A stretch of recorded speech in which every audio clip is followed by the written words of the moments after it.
अस्सलाम वालेकुम viewers, welcome to my YouTube channel सैन द हेल्थियर पाकिस्तान। आज हम बात करेंगे काऊ एंड गेट 2 के हवाले से। अगर हम बात करते हैं काऊ एंड गेट 2 के हवाले से तो ये 6 मंथ से 12 मंथ्स के बेबी के लिए जो है वो एक आइडियल चॉइस है। अगर हम बात करते हैं काऊ एंड गेट 2 के खसूसियात के हवाले से तो इसके अंदर प्रिजर्वेटिव्स जो है वो ऐड नहीं है, और ये इसके अंदर जो ऐड है वो है प्रोबायोटिक्स, जो बच्चे की जो टमी के लिए बहुत ज़्यादा मुफीद है। फिर उसके बाद इसके अंदर जो है वो शामिल है कैल्शियम और विटामिन डी, जो बच्चों की ग्रोथ के लिए बहुत ज़्यादा एसेंशियल है। इसके अलावा इसके अंदर विटामिन शामिल हैं, मिनरल्स शामिल हैं बहुत सारे, जो बच्चों की जो है वो डेवलपमेंट के लिए बहुत ज़्यादा ज़रूरी है और बच्चों की नशो नुमा के लिए जो है इंतहाई जो है वो ज़रूरी है। अगर हम बात करते हैं इसकी फीडिंग चार्ट के हवाले से तो अगर हम फीडिंग चार्ट के हवाले से बात करें तो इसमें आपने 6 स्कूप्स देने हैं। 6 स्कूप्स आपने देने हैं 6 ओंस के अंदर, जो कि बनता है तकरीबन 180 ml ऑफ वाटर। और आपने इस चीज़ को लाजमी तौर पे ज़हन नशीन करना है कि आपने फीडिंग चार्ट को जो है वो लाजमी तौर पे जो है वो फॉलो अप करना है।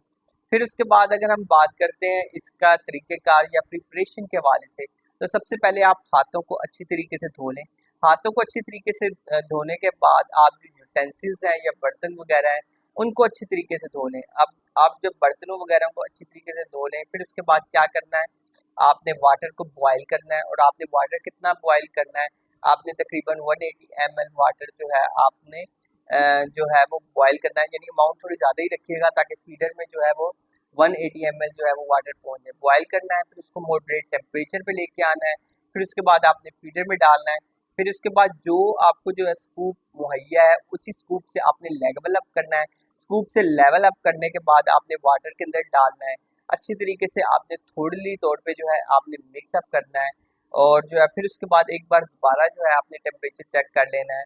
अगर जब आप थोड़ी मिक्स करेंगे तो एक झागनुमा जो है प्रिपरेशन सी अपीयर हो जाएगी। आपने ये बिल्कुल भी बच्चे को नहीं देनी, क्योंकि ये जो है ये जो फोग जो है या फिर ये जो झागनुमा जो प्रिपरेशन है ये क्या करेगी, ये बच्चे के जो है बच्चे में जो है गैस या फिर जो है कब्ज वगैरह कर सकती है। तो इसको जो फोग को या झाग को नीचे जो है वो बैठने दें, फिर उसके बाद बच्चे को दें। फिर आपने कुछ चीज़ें ध्यान में रखनी है। पानी आपने कभी भी जो है वो माइक्रोवेव के अंदर जो है वो गर्म हरगिज़ नहीं करना, कभी भी किसी भी सूरत में। तो आपने जब भी आपने पानी गर्म करना है, ठीक है, या तो चूल्हे पे कर लें या फिर एक इलेक्ट्रिक केटल जो है वो लेके रख लें। उसके बाद आपने जो है बच्चे को कोशिश यही करनी है कि जब आज आप बच्चे को जो है वो फीडर दें तो आप बच्चे के साथ रहें ताकि कोई भी चोकिंग वगैरह का जो है वो खतरा ना हो। फिर उसके बाद आपने जो काऊ एंड गेट 2 को जो है अगर आपने सॉफ्ट पैकिंग में लिया हुआ है तो कोशिश करें इसको किसी टाइट जार कंटेनर के अंदर महफूज कर लें ताकि ये इंसेक्ट्स वगैरह से जो है वो महफूज रह सके। तो काऊ एंड गेट 2 के लिए के हवाले से अब तक इतना ही था। So stay healthy and fit and do subscribe my channels and the healthier Pakistan. Shukriya.